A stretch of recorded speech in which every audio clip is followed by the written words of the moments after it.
beaucoup de monde de la diversité qui se présente aussi. Je pense que c'est un record, si je me trompe pas, au nombre de candidats de la diversité qui se présentent.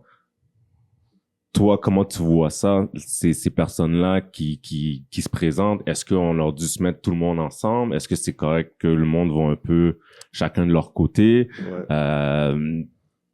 Comment tu le vois ça?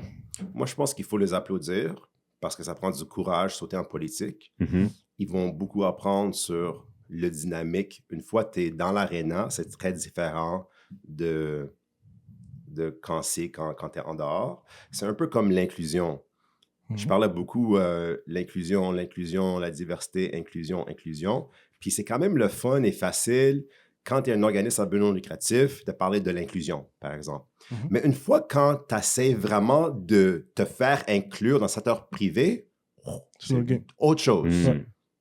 Et moi, dans ma carrière juridique, quand j'appliquais à des films, c'était tellement difficile. Puis j'étais comme, hey, genre, pourquoi c'est tellement difficile de rentrer dans un film? Je sais pas, peut-être c'est mes politiques, peut-être c'est plein de raisons.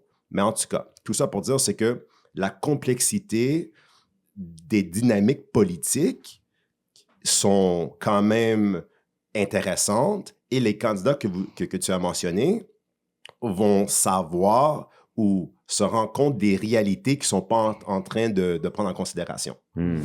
Et vous allez voir, quand le vote va se faire, peut-être eux, ils vont être surpris, mais moi, je ne pense pas que je vais être très surpris. Ah ouais. Ouais. Fait que tu penses que leur pourcentage de vote pour eux vont être très, très bas? Ça va être minime.